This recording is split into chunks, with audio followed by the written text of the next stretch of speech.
It's Monday. It's morning. It's macabre.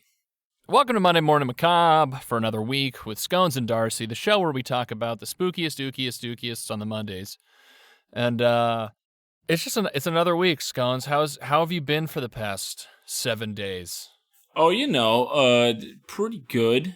They're going by. There was day after day, they reappears. There was, your Tuesdays, your Wednesdays, and the like. And the other ones. And the rest. I had my brother's wedding this weekend. Oh my gosh, tell him congratulations. I will. Tiramisu cake. Not the vanilla cake with strawberry in it. He made a very public statement at this wedding. And you know who you are and you know what you said. All right? So I hope you're sitting there thinking to yourself, man, boy, did I fuck up. Great wedding. Beautiful venue. Beautiful bride and groom. Beautiful. What kind of venue was it? Like a golf club type of thing? It was a seaside little clubhouse thing. It was beautiful. They wanted to take you down to the seaside? They Not took trying me to down say to that Paradise everybody wants to go? City. Oh, okay. We went different songs. As a groomsman, we all tried to find the smoothest rock. We all wandered around the beach for a while looking for the smoothest rocks because that's what the groomsmen do. While the bridesmaids all have to look nice and take nice pictures. Yeah, but I bet you guys found some sick rocks. We found some sick rocks, dude. Like S-tier smooth rocks. And the thing is, when you think smooth rock, you think kind of like a thin mint-shaped rock, right? Like a thinner one. Oh, for sure. Great skipping. We found some smooth thickies out there on the beach. Thicky Smooths? Thicky Smooths was my favorite 90s rapper, and we found him out there on the beach. We thought he was dead. We thought he got shot. How's he doing? Yeah. Yeah. Wow. I know. This is the real story. Yeah, Thicky Smooths is alive and well. Did he perform at the wedding afterwards? The reception? He didn't want his coverage to be blown, which I understood, and he said, pretend like you didn't see me, guys, and then a helicopter picked him up. That's really respectful of you until just now when you mentioned it on the podcast. Yeah, well, this is going to go out to millions of listeners, so I guess I did kind of just blow up his spot. But Thicky Smooth is alive and well, and if you find me dead, it's probably him. Nah, he probably got a new hiding spot since you found him in a coastal setting filled with smooth rocks. I would love to die in the next week, and like some listeners just be like, "Is Thicky Smooth a real person? What happened?" We're gonna go on we're gonna create another podcast to try and solve it. Oh yeah. What was Patton Oswalt's late wife? And she basically solved the Golden State Killer. Yeah. Her name. Yes. I don't remember her name. I want to say it's Murphy. Something Murphy. If you haven't heard about that, listeners, I suggest you check it out. She was really cool. She was in show business, but she also was really into the case of the Golden State Killer, and she started a podcast for it. And she basically. Well, she wrote a book. She didn't start a podcast. Sorry. She wrote a book on it, and she basically solved it. Well, okay. It's called I'll Be Gone in the Dark, by the way. It's by Michelle McNamara, not Murphy, McNamara. Michelle McNamara, Patton Oswalt's wife, which is a crazy connection, but she wrote this book that kind of re-sparked the investigation for the Golden State Killer, and eventually he was caught with new technology. I give her full credit. She played a role in the. She did. I believe she passed away 3 years ago, 2 years ago. More than that. Are you sure? I think so. I remember his first stand-up after that was very sad. Yeah. This got really specific into Michelle McNamara. Oh no, we're getting into it. That's not the topic for today. The topic for today, as listeners you probably guess, is part 2. She passed away in 2016. So, 5 years. Wow. Time flies. Anyway, we're on to part 2 of the Fall River Cult Murders. Fall River Kid. Last time on Monday Morning Macabre. Scones, drop the gun! We talked about Fall River, Massachusetts, kid. Drop the gun! 2 women were murdered in a time period of the 20th century known as Satanic Panic. Scones, pick up the gun! Scones, flip the gun. Scones, do the cool sideways. Just making me do gun. tricks with the gun. Yeah. Scones. Yeah. Continue. 2 young women were brutally murdered in the year 1979 into 1980, both in ritualistic, kind of scary ways. Yes. Andy Malteus would go to the cops saying, hey, I think I'm scared for the girl, but then it turns out he's also a creep who also is horrible. Then Carl Drew, 26-year-old pimp, comes in. Another suspect. And not like 26-year-old pimp, like we're trying to say is cool, like 26-year-old literal pimp. Owner, like why did pimp become cool? Like why did that become synonymous? I think just gangster rap kind of put it on the map in the sense that it's like, hey, it's cool to be a pimp because that means you have status in that world. This is such like a white guy view of this. But that's my understanding. Moving on. I'm sure that's right, and I'm sure you've seen it from all angles. Yeah, you know exactly what you're talking about. I've been a pimp. So like I have some context that a lot of people don't have, and it ain't easy, Scones. That's what I've heard. That's what the word in the echoing through the halls is. Continue. So anyway, we'll get back to our article on cultnation.com. Yes. So, if you remember, detectives from the Fall River Major Crimes Division remain in contact with Karen Marsden in the weeks that followed, hoping to learn more about the Fall River cult, as this motley group of pimp and prostitute practitioners of the black arts came to be known. That's still... This is where the whole joke about that degree... The whole joke about the degree. Listen, we don't tell jokes here. I'm a good person, Marsden sobbed. I believe in God. Fearing for her life, she referred to Carl Drew as, quote, the devil. The devil. The devil. Pick up the gun. It's the devil. It's the devil. Get a fiddle. And told police of the consequences she expected for her betrayal. In a narrative that mirrored the Manson family cult, we have not talked about that yet. She claimed that Drew organized his prostitution ring as a satanic coven that he ruled with an iron fist.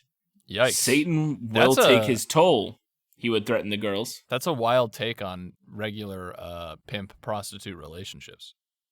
What, turning it into a coven? Into like a coven. That's a new, fresh take on an old classic. I mean, what were like witches back in the day other than just pimps for the devil? I mean, well, no, the devil was their pimp? The pimp was the devil and they were the underlings, so to say. For the more Christian fearful, like Marsden, this meant not only violent death. She also believed that her soul would be sacrificed and cast into the flaming pits of hell for eternity. That's baller. What a scary metal situation to be in. Yeah, that's drugs, I think. I think that's drugs. That's what drugs do. I think, and religion. Religion and drugs, they're walking on air. That's our new album, Religion and Drugs. Religion and Drugs, walking on air. The Scones and Darcy story. A company... That would be so misleading to my life. You like fish? You like drugs? The devil? I don't know. One other thing that has nothing to do with me. Accompanied by Carol Fletcher, another young area prostitute with ties to the cult, Marsden took police to the nearby Freetown State Forest. It was here that the girls claimed that the cult held their nocturnal gatherings. As they passed by an algae-covered pool of water, Marsden cowered in fear. This is where she was told that Carl Drew would dump her body after, quote, injecting battery acid into her veins. And, quote, what the fuck? Offering her soul to Satan if she were to talk to the police. Dude, oh man. Yeah, people are like, oh, did it really happen? Why are you quiet for so long? Well, sometimes because you get threatened with battery acid and Satan. Yeah, sometimes battery acid in the veins is not not ideal. No. Jesus. 9 out of 10 doctors would not recommend. Would not recommend. And that 10th doctor is Carl Drew. Yeah. So I would stay away. When it came to threats of violence, the feared pimp seemed to excel in morbid creativity. Another girl who worked for Drew named Cookie, a.k.a. Mildred Jukes. Yo, Ned's declassified? Oh, true. Back to back, you go by and say, whoa, whoa, whoa. Continue. Later told police of his planned retribution against a woman who had gotten her arrested for prostitution. He said he was going to kill her for it, she claimed. Tied her to a tree to be sacrificed and pour warm blood from a live goat all over her face. Jesus. That's Well, like why? It's like a G.G. Allen song. Yeah, why does... How do they get to the whole ritual? Like, I don't understand where... I guess it's just the times and the religious, like...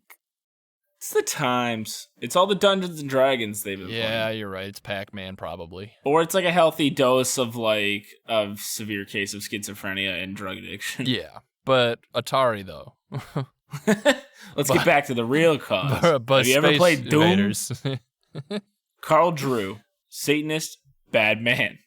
If the stories were to be believed, it would seem that the detectives had their murder suspect. That's another Scones biography title. Satanist, bad man. If the stories were to be believed. However, as they got Karen Marsden talking more, they came to find out that Drew was not the only dangerous individual in her life. As it turned out, Robin Murphy, her teenage friend and lover, also had a dark side. Twist. A very dark side. Even before her introduction to the circle of Satanists based out of the Bedford Street's red light scene, the young girl had been dabbling in the occult. Scones, as somebody who partakes in prostitutes all the time, like you do, I have a question for you. Yes, please. I love to educate the public. Of course. I also was told recently that my parents listen to this. Ooh, hachi chachi. Yay. Hi, parents. They prefer Mr. and Mrs. Scones. Mr. and Mrs. Scones. Or Papa and Mama Scones. We're much like a group of cartoon bears. Yeah. Where did the origin of the whole red light district come from? What does the red light have to do necessarily with prostitution? I've never understood that connection. Do you have any idea? No, I could throw out a guess. Give me your that best maybe guess. I assume it was at one point a type of inconspicuous signal. A giant red light? That thing we used to warn people to stop their car? Well, it's a sign that says this prostitute's here without there being a sign that says this prostitute's here. Sure. That, or it's when you stop at a red light, that's when they come up to your car. Oh, that makes sense too. These are two good takes. Listeners, if you want to know the answer, you're going to have to wait till next week. Someone's going to be like, well, actually in Rome, they used red flames. And yeah, exactly. And I'm going to be like, well, the togas were red and they... Bobby? I became Hank Hill? The propane burned red. Okay, anyway. That's my question. Back to Robin Murphy. Robin Murphs. So even before any of this stuff in Fall River, she'd been dabbling in the occult. She was also described by those around her as being psychologically unstable and prone to violence. And the coolest people you want at parties. Yes. Far from being an unwilling participant or minor player, the young girl would soon emerge as and possibly the, central figure involved in the Fall River cult murders. Ooh. So see, all you people who guessed last week who did it. Oh, man. You weren't ready for this twist. Yeah, Red Herring. Oh, yeah, the Red Herring District. The Red Herring District. It's where you can... Continue, Buy Scones. fish. As the detectives were becoming familiar with this murky cast of characters associated with the cult, another body would be discovered. No. On January 26th, 1980. So this is 27 days after the last episode of that 70s show. 27 days later, Eric Foreman's body was found. The frozen and bloodied corpse of Barbara Raposa was found in the woods behind an abandoned printing factory. Oh. Her wrists were tied together with fishing line. She had been sexually assaulted, and her skull had been crushed with a rock. Jesus. another local prostitute, and Satanist dabbler killed in remarkably similar cold blood. So the now we connection have here is that they're all prostitutes. Yes, so we have the first body to show up was Doreen Levesque. So Barbara Raposa is the one who Andy Malteus, the creep, came in being like, hey, this girl I know is missing and I'm worried about her. And bada bing, bada boom, she shows up. It's funny you say bada bing because tonight for dinner I had bada bing shrimp from a local restaurant. What is bada bing shrimp? It's just a Thai chili shrimp. Oh. But they call it bada bing. That's very different than what I said. I just use it as a... No, I know. You were like next. Thai chili shrimp, bada boom. Anyway, the Levesque case had given police a glimpse into the strange and shadowy underworld that existed in their own city. It also gave them a circle of potential suspects, some of whom were already under investigation. It didn't take long to connect the dots. The first to be interviewed in connection with Raposa's murder was Andy Malteus. Obviously the guy who walked in and was like, I haven't seen her in a while. By the way, I have a history of being... being a terrible human being. Person. So anything I say is suspect. A nervous Malteus denied any knowledge of the crime.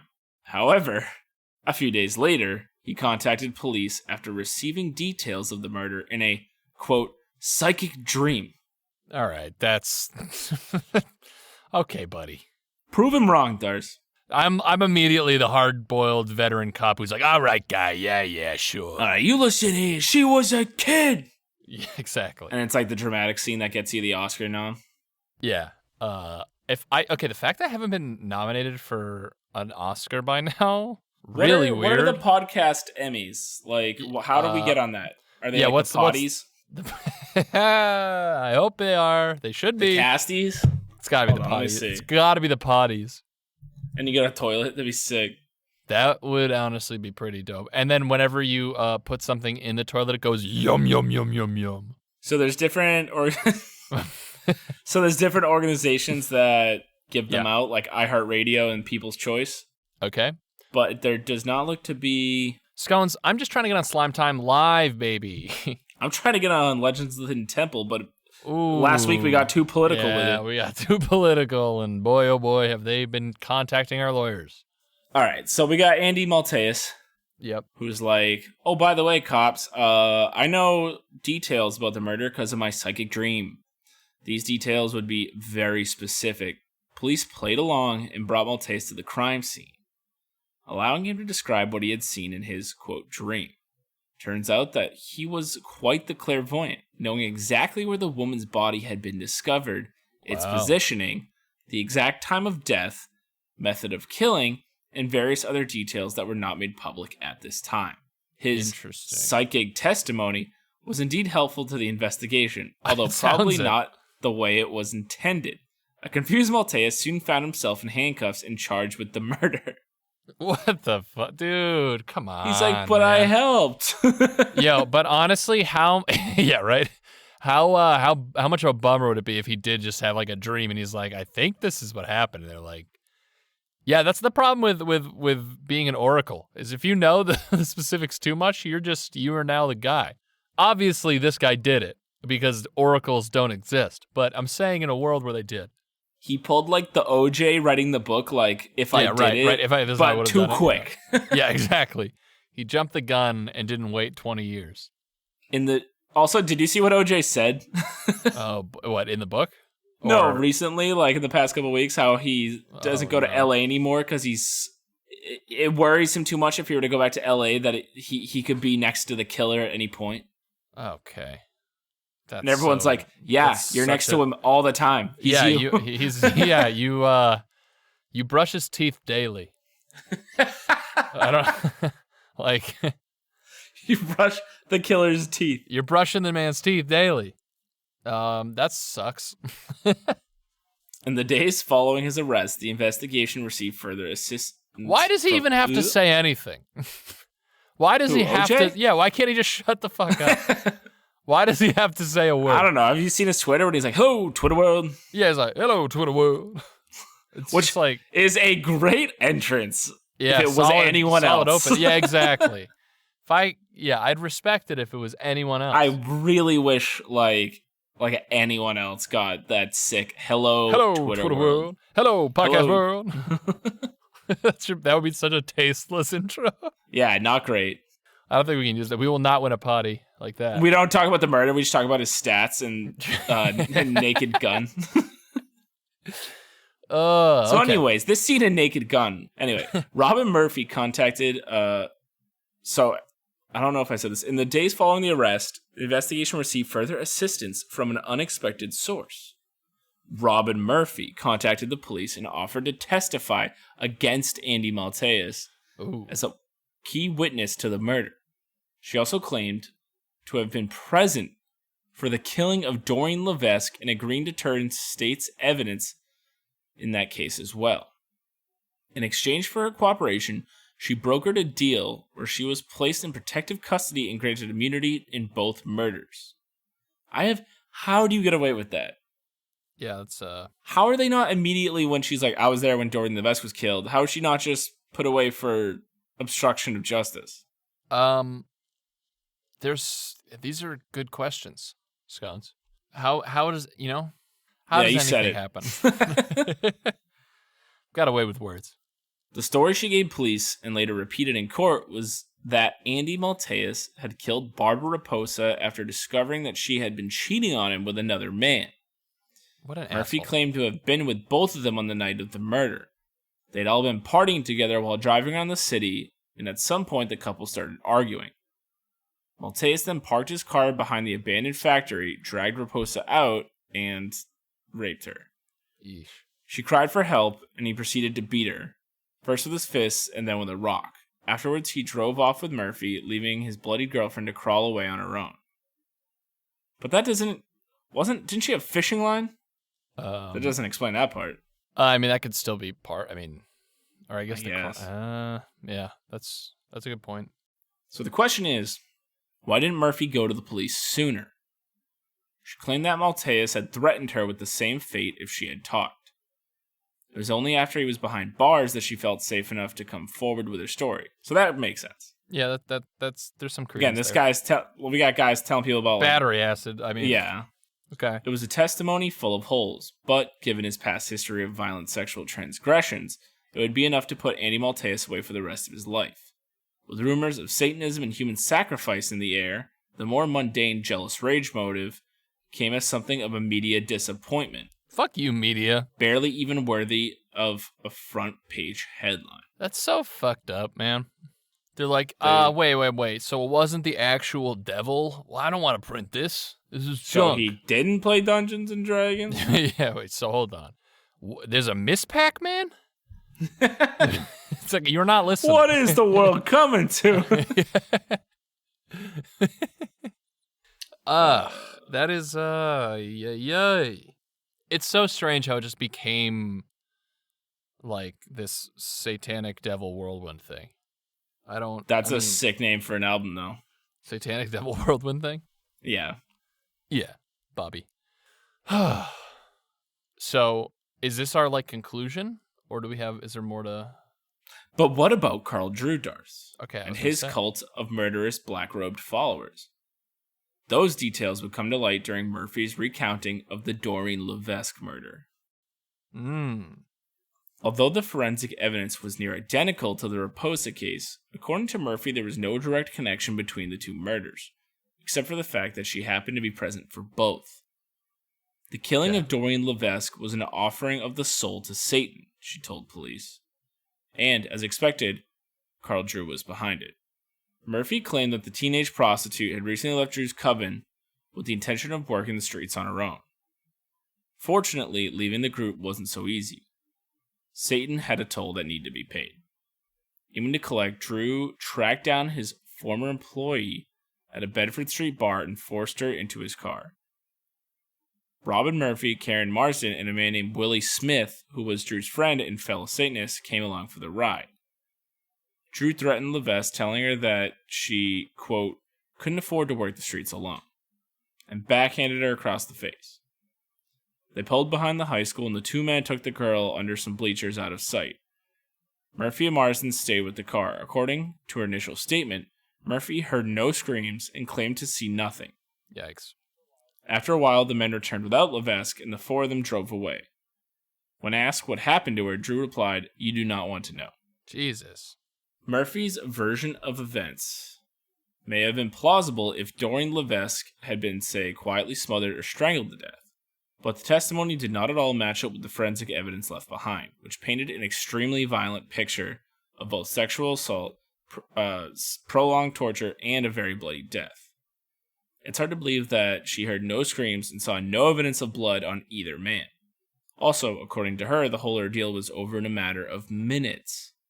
In fact, she told police that she wasn't even certain that Levesque had been murdered until she saw it in the newspaper a few days later. In time, her story evolved to include various gory details and satanic embellishments, all of which had apparently slipped her mind during the initial interview. Christ. That's the... If you're gonna, like, you're doing the right thing, just tell the truth, you know? Okay, so do they get... What happens? What happens next, Scones? Get me on the edge of my seat. Man. Yeah. This might be a 3-parter. Is there a whole... Ooh. Because, we're just getting started, baby. Oh, okay. Well, this is a good cliffhanger if we're going to part 3. We will be going to part 3. And part 3, gang. We'll start with the sacrifice of Karen Marsden. Oh, sheesh. Gang, we're on part 2. We're going to part 3. Get your seatbelts and popcorn. I don't know why you need seatbelts. Get your seatbelts and your popcorn. Popcorn, put those helmets on, get your snow caps ready. And get revving those engines, ladies and gentlemen, because we're going... Sounds like a mom ride. Mom ride. That's something people probably do not know what that is unless they're from New England. A mom ride. Jordan's Furniture. Oh, yeah. Wow. You just 4D. Took me back like 40 years of my life. I don't know why it was called the mom ride, but it was 4D. You sat in the chair and it like moved around while you watched at a furniture store. Yeah, at a real big furniture store, like an IKEA, called Jordan's Furniture. And Jordan cut the goddamn ponytail. No. It used to be 2 of them, but then the other one went to work on Broadway. So, gang, part 3 will be coming out next week. Thank you for listening. Gang. Sheesh. No cap. We're going to be getting to part 3 on God. It's bussin', as you can tell from this episode. I hope you guys stick around for that. Thank you for listening to this week's episode. Make sure to check us out on our socials, Monday Morning Macabre on Twitter, MMMacabrePod on... Nope, Monday Morning Macabre on Instagram, MMMacabrePod on Twitter, and MondayMorningMacabre.com for our Patreon and merch and all that good stuff. Let us know your favorite dog food brand. Yeah, tell everyone how Monday Morning Macabre is built different. Is built #different. Also, hold on. What dog food brand do we like? Not getting an answer. So nice. Blue Buffalo? Is that one? Oh, Blue Buffalo. That's expensive, but it's good. It's a high quality. It's a sheesh. It be bussin', but it do be pricey. So, you know how that goes. Shout out to my married brother now. Enjoy your honeymoon. And hey, where'd he go? He's going to Vermont, baby. The classic honeymoon destination. I love it. Some breweries and syrup. Yeah, exactly. That's the goal. Breweries, syrup, and liberal politics. That's Vermont, baby. It's gonna be him, Ben, Jerry, Bernie,